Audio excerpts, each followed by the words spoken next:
SSS members and pensioners, it's me, Angel. Welcome sa aking YouTube channel.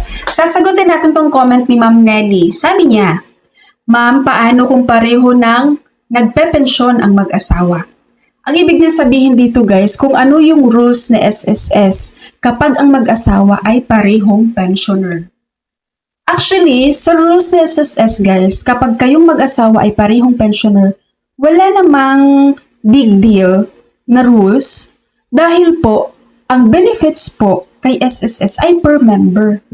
Per SSS member po tayo pagdating sa benefits. What I mean is, for example, sa 13th month pension, ang husband mo tsaka si wife, parehong makaka-receive yan ng 13th month pension. Kapag gusto nyo mag-pension loan, pwede mag-pension loan si husband, pwede rin mag-pension loan si wife. Kumbaga guys, pagdating sa benefits, hindi siya per mag-asawa. Per member po siya. Per SSS member. So, kung yung iniisip nyo, for example, baka mamaya iniisip nyo, pwede ba tayong mag-calamity loan sa SSS? Mag-asawa tayo, baka mamaya isa lang dapat sa atin ang mag-calamity loan. Hindi po. Per member yun guys. Pareho kayong makakapag-avail. Pareho kayong makakatanggap ng mga benefits mula sa SSS. Okay? Pagdating naman po sa death claim, ayan, kapag po, ang isa sa inyo ay nauna nang nawala, let's say for example, nauna nang wala si husband mo, so yung natira na lang si wife. Si wife po, ang death claim na makukuha niya doon sa namatay niyang husband ay pension, monthly pension. Tatawagin si wife na survivor pensioner. So, ibig sabihin, dahil pensionado si wife, dalawa na ang matatanggap niyang pension mula sa SSS. Retirement pension mula sa sarili niyang SSS contribution at siya rin ay isa ng survivor spouse pensioner mula sa namatay niyang asawa. So, dalawang pension na ang matatanggap niya mula sa SSS.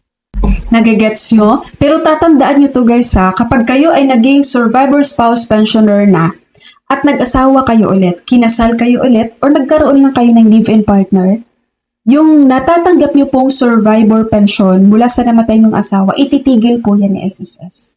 Masususpend po yan. Diba guys, maganda talaga kapag pareho kayong mag-asawang pensionado ni SSS.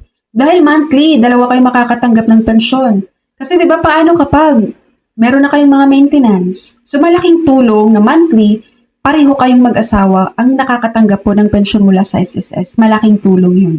And then, kapag naman po si survivor spouse pensioner ay nawala na din, yung naiwan niyang beneficiary guys, may makukuha pa yung funeral sa SSS.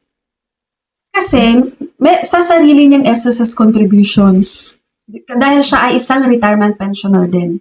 Ang dami kasi dito guys, mga survivor spouse pensioner, no? Tapos, nagtatanong paano kapag sila ang namatay, yung beneficiary ba nila may makukuha din funeral tsaka death claim? Wala po. Wala na silang makukuha, guys. Not unless ikaw ay isa ka ring retirement pensioner, meron kang sariling SSS contributions. Yun, may makukuha sila.